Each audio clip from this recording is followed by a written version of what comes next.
Hey guys, punta kami sa dagat ngayon. Since nandito na rin naman kami sa sa probinsya. Ito yung dagat sa amin. Medyo maputik. Pero perfect dito mga mga balilit, mga suso, whatever. Na hindi ko alam kung anong tawag sa inyo. Mga bangkapaw. And then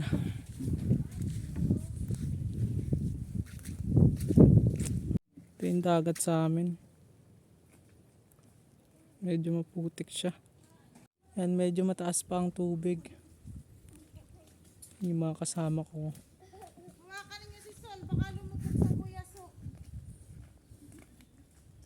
Wala yung mga kinukuha namin dito. Yan ganito. Tawag dito balilit. Para sang suso. Tapos ganito yung paligid na pinapanguhanan namin ng mga ganito. Marami din naman pwedeng makuha dito tulad ng mga halimango, mga isda. Kasi usually nanguha kami pag walang hibas or mababa yung tubig. So yun, ang kailangan mo lang gawin dito ay maghanap. Yan, pupulutin mo lang sila. Tulad ng ginagawa ng batang yun. Pulutin mo lang yung medyo malalaki para pwede na silang makuha. Mas okay pag malalaki yung kukunin mo. Tulad nito. Dapat ganito nakalalaki siya. Pwede mo na siyang kainin. Pag naluto pala. Yan, medyo may tubig pa. Malaki pang tubig. Pwede ka makakuha dito ng mga alagad or ay hindi ba ayun. Yun. Tapos ganito rito, pwede ka maglaro-laro. Pwede ka maghabol sa mga puno. Sa mga puno-puno. Ano ba? Pwede ba yan? Ayan, pwede to. Tama. Tama, bebe. Pakita mo siya. Yan. Ano ba to? Ang tawag dito? Ewan ko. Pero kinakain siguro yan. Ito. Bahala na siya. Hindi yata yan. Huwag na yan. Yan, ganyan dito sa amin. Nag-iingat ka lang kasi medyo maputik. Baka lumubog ka or hindi ka makaahon or matinik-tinik ka. Bago lang daw yan. Dali, ayun o.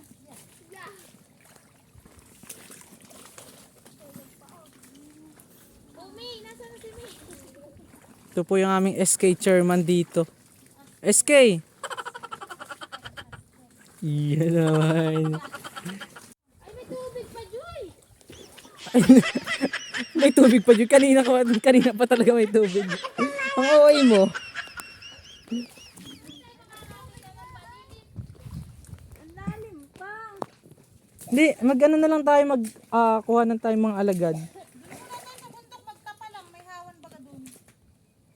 Yan, gusto na lang daw nilang maglangoy. Pero ang ganda dito. Ang ganda ng tubig, oh. Yun nga pala yung kapitan ng aming barangay dito.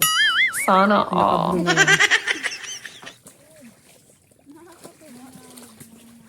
Tapos ito po yung aming taga po ito, taga US po siya.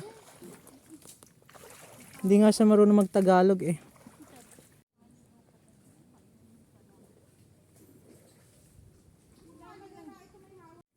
Pag ganito lang talaga ang gusto mong kunin, tsagaan lang talaga.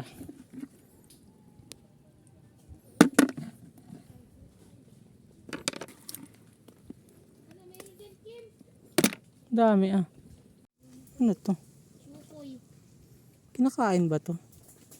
Kinakain ba itong ganito, guys? Pa-comment naman kung nakain kayo ng ganito. Gusto mo bang maging ulam ngayong gabi? Kung naghaharap ka naman ng Christmas tree, ito pwede na. Yan. Or kahit saan mga sa mga puno dyan. Pwede kang kumuha dito ng Christmas tree. Diba? Kung mapapansin nyo yun, nakalagay lang sila sa ito. Ay, ba't naman nananakit pa kayo? Nakalagay lang sila sa mga, nakahapon lang sila sa mga ugat. Nagtatago lang sila. Nakakapit ba? Nakakapit pala daw. Kaya mo na. Hindi na yun alam ng mga taga Maynila. Malalaki in fairness. Ganito ang pwede nyo maranasan sa buhay na hindi nyo makakalimutan. Tulad Tawid dagat. itong batang ito. Oh, tanan mo. Yan, tulad ng mga ganyang pangyayari. Ngayon, oh. Dami na.